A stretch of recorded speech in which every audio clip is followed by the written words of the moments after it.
आपण सर्व सन्माननीय महाकारुणिक सम्यक संबुद्ध 12व्या शतकात समतामूलक समाजव्यवस्थेची आधारशिला ठेवणारे महात्मा बसवेश्वर, भगवान महावीर, चार्वाक, बहुजनांचे राजे, राजे शिवछत्रपती, स्त्री उद्धारक, क्रांतिबा, आरक्षणाची मुहूर्तमेढ पहिल्यांदा इथं रोवणारे छत्रपती राजर्षी शाहू महाराज, या आरक्षणाला घटनात्मक आयाम दे बोधिसत्व, युगप्रवर्तक, विश्वरत्न डॉक्टर बाबासाहेब आंबेडकर, लोकशाहीर, सत्यशोधक अण्णाभाऊ साठे, बिरसा मुंडा, तंट्या भिल्ल, मा सावित्री, मा रमाई, मा जिजाई, फातिमाबी शेख, अहिल्यादेवी होळकर, जगद्गुरु श्री संत तुकोबाराय, संत सेवालाल, संत तुकडोजी महाराज, संत गाडगे बाबा, या सर्व संत श्रेष्ठांना अभिवादन करत, ज्यांनी रक्ताचं पाणी करून आणि हाडाचं काळं करून ही शिवसेना मराठी माणसाच्या हितासाठी घडवली, वाढवली, त्या वंदनीय बाळासाहेबांच्या आशीर्वादाने आणि त्यांच्याच विचारांवर चालणाऱ्या सन्माननीय पक्षप्रमुख उद्धव साहेबांच्या आदेशाने मी आपल्या सगळ्यांच्या समोर आज उभी आहे. आपल्या सगळ्यांना आज अशोका विजयादशमी, धम्मचक्र प्रवर्तन दिन तथा दसऱ्याच्या मनपूर्वक लक्ष शुभेच्छा. मंडळी, मी काहीही बोलण्याच्या आधी 2 ओळी इथे सांगितल्या पाहिजेत. हो कहीं पीड़ पर्वत सी पिघलनी चाहिए, हो कहीं पीड़ पर्वत सी पिघलनी चाहिए, इस हिमालय से फिर से नई गंगा निकलनी चाहिए. अब तो दीवार भी पर्दों की तरह हिलने लगी है, शर्त है कि बुनियाद हिलनी चाहिए. हर गांव, हर नगर, हर डगर, हर शहर, हर गांव, हर नगर, हर शहर, हर डगर, लाश भी हाथ लहराती निकलनी चाहिए. सिर्फ हंगामा खड़ा करना मेरा मकसद नहीं है, मेरी कोशिश है कि ये सूरत बदलनी चाहिए, ये सूरत बदलनी चाहिए. दादा हो, मागच्या दीड महिन्यापासून मी सातत्यानं एक भूमिका मांडते आणि भूमिका मांडते ती महाराष्ट्राच्या हिताची, महाराष्ट्रातल्या तरुणाईच्या हिताची. हा महाराष्ट्र ड्रग्ज मुक्त झाला पाहिजे, हा महाराष्ट्र नशामुक्त झाला पाहिजे. आज विजयादशमीचा दिवस आहे आणि आजच्याच दिवशी सद्गुणांनी दुर्गुणांवर मात करण्याचा दिवस म्हणून एक संकल्प करण्यासाठी म्हणून मी उभी आहे. महाराष्ट्राचा उडता पंजाब होऊ नये ही अपेक्षा घेऊन आम्ही सातत्यानं एक भूमिका मांडण्याचा प्रयत्न करत आहोत. पण काय परिस्थिती आहे, मी आपल्याला जरा आकडेवारी आधी सांगितली पाहिजे आणि पुन्हा बोललो पाहिजे. 10 ऑक्टोबरला नाशिकमध्ये 300 कोटीचा एमडी ड्रगचा साठा सापडला. 16 ऑक्टोबरला सोलापूरमध्ये 16 कोटीचा एमडी ड्रगचा साठा सापडला. 19 ऑक्टोबरला मुंबईमध्ये 71 कोटीचं कोकेन जप्त केलं गेलं. 22 ऑक्टोबरला संभाजीनगरमध्ये 500 कोटीचं कोकेन जप्त केलं गेलं. 23 ऑक्टोबरला मोखाडा जिल्हा पालघरमध्ये पुन्हा ड्रगचा कारखाना सापडला. आता येताना एक बातमी बघितली की ड्रगचा नष्ट करण्यासाठी मुळा नदीच्या पात्रातच सोडण्याचा प्रयत्न झाला. काय ड्रगची परिस्थिती आहे. मी जेव्हा हे सगळं बोलते त्यावेळेला महाराष्ट्रातल्या कुठल्याही लेकीला, बहिणीला, आईला, पत्नीला, जिला जिला वाटतं की आपल्या घरामध्ये व्यसन नसलं पाहिजे, आपला भाऊ, आपला नवरा, आपला बाप, आपला लेक कुठल्याही व्यसनाच्या अधीन नाही गेला पाहिजे, व्यसनामुळे कुठलाही कुटुंब उद्ध्वस्त नाही झालं पाहिजे, तो प्रत्येक जण माझ्या भूमिकेशी सहमत असेल, तो प्रत्येक जण ही भूमिका मान्य करेल. काय भूमिका मांडतोय आम्ही? आम्ही साधी भूमिका मांडली की अरे दादा,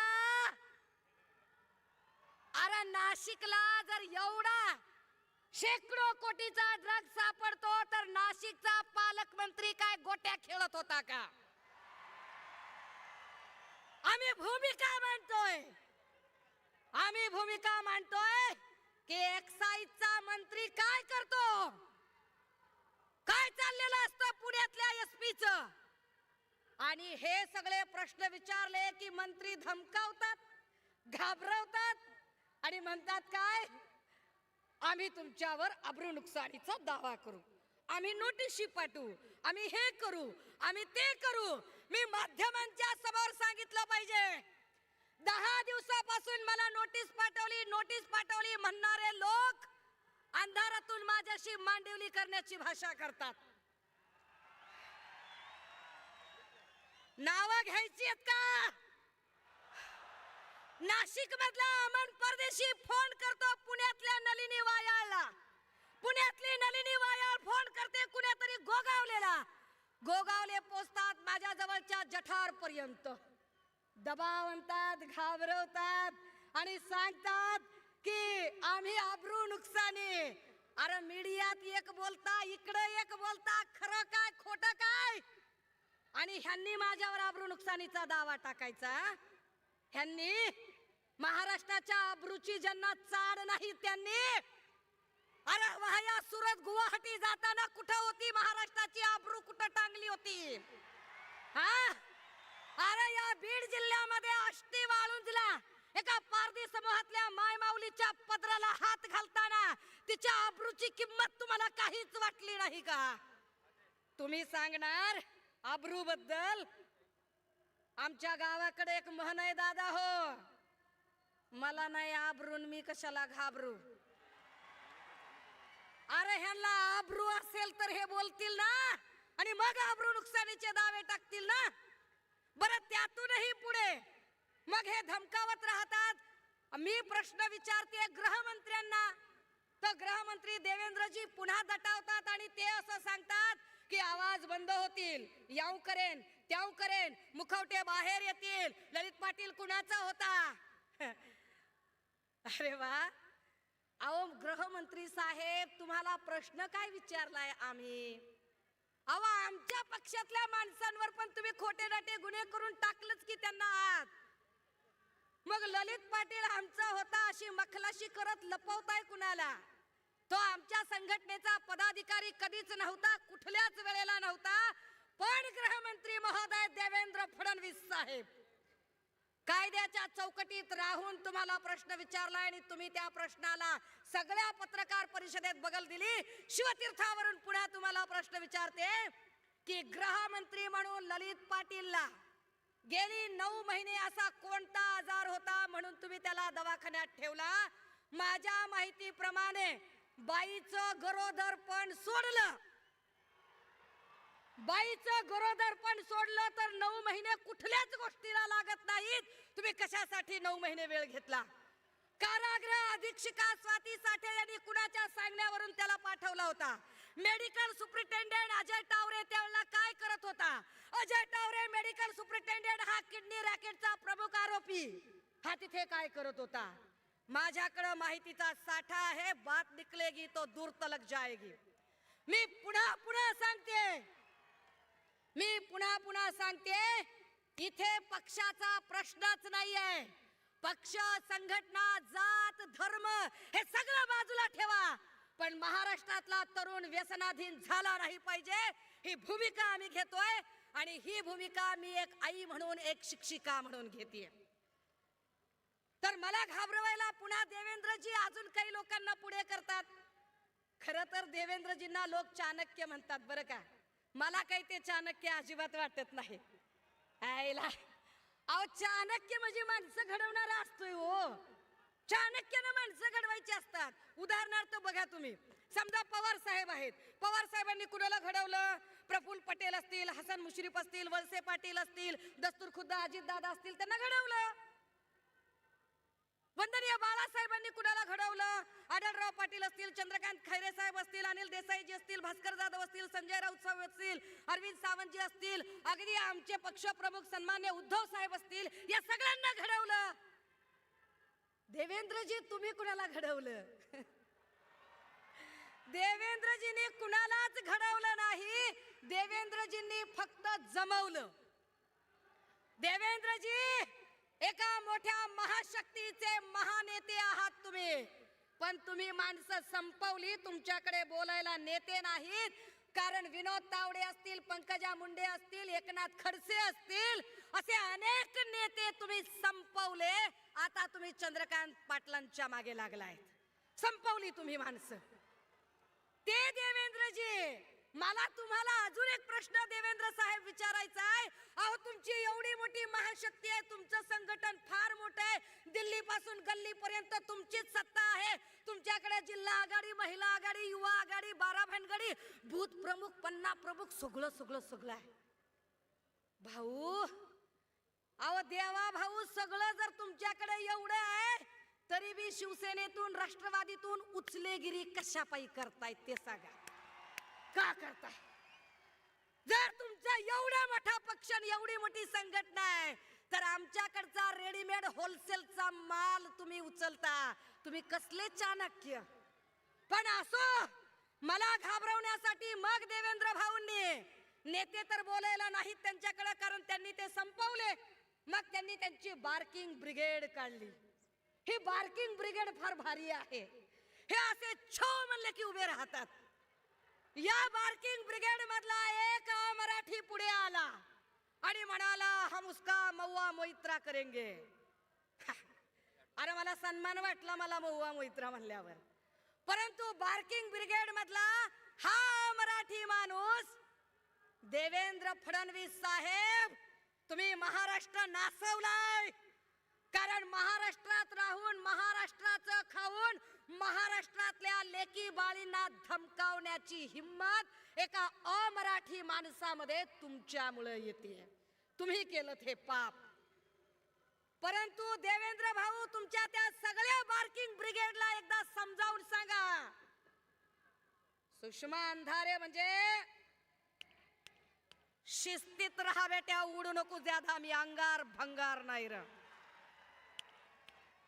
चळवळीतनं आलेली पोरगी आहे, बाबासाहेबांचं बाळकडू घेऊन आलेली आहे. कदाचित तुम्ही आणि तुमच्या बार्किंग ब्रिगेडने आतापर्यंत तुम्ही आमदाराला नडला असाल, खासदाराला नडला असाल, जहागीरदाराला नडला असाल, कोट्याधीशाला नडला असाल, अब्जाधीशाला नडला असाल, पण सर्वसामान्य घरातल्या मध्यमवर्गीय महिलेशी तुमची कधी गाठ पडली नसेल. मी सर्वसामान्य वर्गातली मध्यमवर्गीय महिला आहे. आणि होय होय, मी महाराष्ट्रातल्या सगळ्या लेकी बाळींच्या कुटुंबांचा, त्यांचे संसार उद्ध्वस्त होणार नाहीत व्यसनामुळे, म्हणून सन्मान्य पक्षप्रमुखांच्या आदेशाने हा ड्रग्ज मुक्त महाराष्ट्राचा लढा लढेन. देवेंद्र भाऊ, एवढं बोलल्यावर तरी अपेक्षा आहे की गृहमंत्री म्हणून सगळ्या आघाड्यांवर तुम्ही सपशेल फेल ठरलेले आहात. किमान या मुद्द्यावर तरी टोलवा टोलवी न करता, टेनिस बॉल न खेळता तुम्ही सरळ सरळ प्रश्नांची उत्तरं द्याल. माझ्याकडे बोलण्यासारखे अजून खूप मुद्दे आहेत, मात्र अनेक वक्ते माझ्यानंतर बोलणारे आहेत. फक्त एक गोष्ट जाता जाता, की मागच्या वर्षी या मंचावर एक खुर्ची रिकामी होती. ती रिकामी खुर्ची आज सन्माननीय संजय राऊत साहेबांच्या उपस्थितीने इथे चैतन्यमयी झालेली आहे. दादा हो, मागच्या वर्षी आपण राऊत साहेबांच्या आठवणीत गमचे विरकावले होते, गमचे. आज राऊत साहेब असताना एकदा दाखवूया हे राऊत साहेबांच्यासाठी आपण काय आहोत ते. निष्ठेचा वस्तुपाठ असणाऱ्या सन्मान्य संजय राऊत साहेब आणि सन्मान्य पक्षप्रमुख हे सगळेच आमचे आदर्श आहेत. थांबते, रजा घेते. जय महाराष्ट्र, जय भीम. धन्यवाद ताई. बोला भारत माता की. यानंतर मी विनंती करतो शिवसेना उपनेते नितीन बानुगडे पाटील यांना, त्यांनी या मेळाव्याला संबोधित करावं.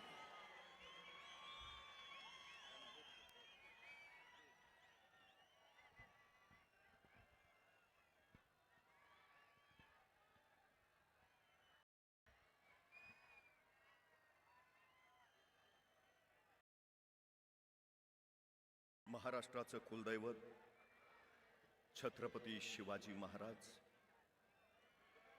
वंदनीय हिंदुहृदय सम्राट शिवसेना प्रमुख बाळासाहेब ठाकरे, आदरणीय पक्षप्रमुख उद्धव साहेब ठाकरे, युवा सेना प्रमुख आदित्यजी ठाकरे, गेली 57 वर्ष शिवसेनेसाठी प्रत्यक्ष आणि अप्रत्यक्ष आपलं योगदान देणारे तमाम शिवसैनिक,